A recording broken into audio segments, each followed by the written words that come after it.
But I do appreciate the opportunity to represent the private school world to this audience and to be among this esteemed panel. It is an honor for me to be here. We all serve a public good, whether we are educating children at home, in a private school, or in public schools. I am a product of Texas Public Schools, having graduated many years ago from public schools. I attended a private college, and I've spent the first third of my 30-year career in education in public schools. First as a teacher, coach, and administrator. And in the last 20 years, I've been the head of 4 different schools, both in Texas, Mississippi, and Tennessee. Mary was very correct when she says we're blessed to be in a state that allows us choice in education, because Texas really doesn't have a lot of restrictions, and they don't make it hard for us to choose the various alternatives. But what I want to do tonight is just show you just what are some of the choices available, and maybe provide some facts and figures about private education that you may not be aware of. First, and these are statistics taken straight from the National Center for Education Statistics. Nationwide, there are just over 6 million private school students enrolled, which represents about 11% of the total school-aged population in the country. In Texas, that figure is just over 250,000 enrolled in private schools, which is much smaller. Texas is a fairly small state when it comes to percentage of private school enrollment. 25% of all non-public schools, or 25% of all schools are non-public or private in nature. So 1 out of every 4 schools in this country is a private school. 81% of private school students attend religiously affiliated schools. So the vast majority of private schools have some faith basis. And 86, and this is a unique statistic, I believe, 86% of private schools have fewer than 300 students. So clearly the overwhelming majority of private schools are very small. They're under 300 students. The average student-teacher ratio in your typical private school is just over 13 to 1. Other specific statistics for this area, according to the Texas Private School Accreditation Commission, there are 62 accredited private schools in the state of, or in the county of Travis. There are only 8 accredited private schools in Williamson County and 5 in Hays County.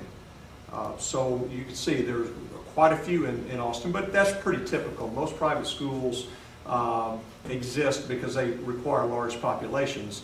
You'll see most of them primarily in large population areas.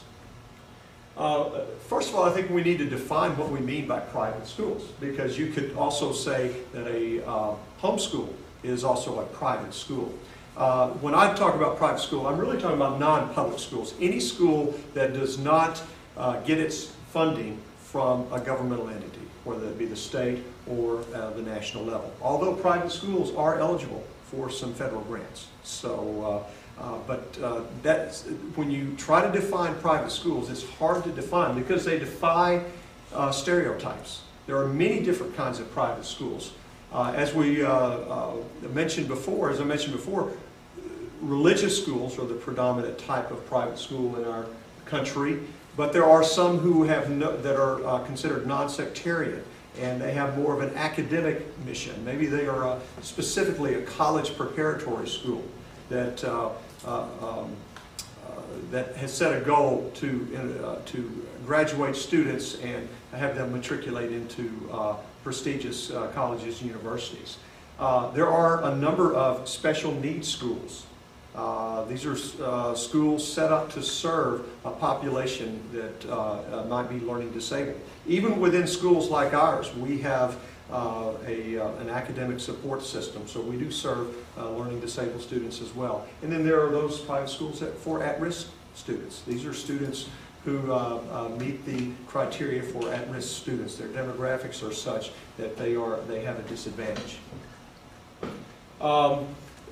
More on the diversity of private schools. Private schools many times are representatives. There is a myth that private schools are not very diverse. Well, that's not always true, because private schools are not bound by an attendance zone. For example, in my school's case, we have over 30 zip codes represented in our school. So we have students from 3 different counties, 30 zip codes. So we're a very diverse geographic school. We also have socioeconomic diversity. And the way we accomplish that primarily is through our financial aid program. The average private school will give away about 10% of its operating budget for financial aid, which is what we're about, where we are as a school as well. And then, of course, racial and ethnic diversity. Most private schools, at least if they're accredited, have non-discriminatory policies. If you look at our school in particular, our makeup, our racial ethnic makeup reflects the communities that we serve, which is primarily Northwest Austin, Cedar Park, Leander, Round Rock, and that area. There's a lot of talk about accountability. How are private schools held accountable? Well, first of all, Texas has created an organization called the Texas Private School Accreditation Commission, called TEPSAC. And they are a confederation, or it is a confederation of 14 accrediting agencies that are approved by the Texas Education Agency and the Commissioner of Education. The standards for membership are comparable to TEA standards. Student credits are transferable, teacher service credits are transferable, and our graduates, our valedictorians, are also eligible for the state valedictorian scholarship. Another way that private schools are held accountable is through student achievement. Most schools will be able to demonstrate how their students are doing compared to other students. A word of caution here, though. I do not like to use this statistic to prove at any point that my school is superior to another school, because that's wrongly using standardized test information, because you can't do that, because no 2 schools serve the same population of student.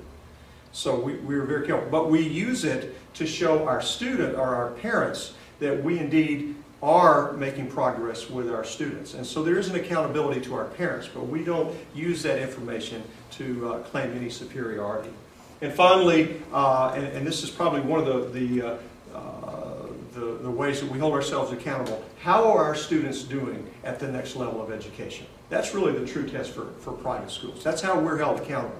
If our graduates are doing well at the college level, or if we're a K through 8 school, and our graduates from a K through 8 school are doing well at the high school, that's really the test of whether or not we're accomplishing our mission.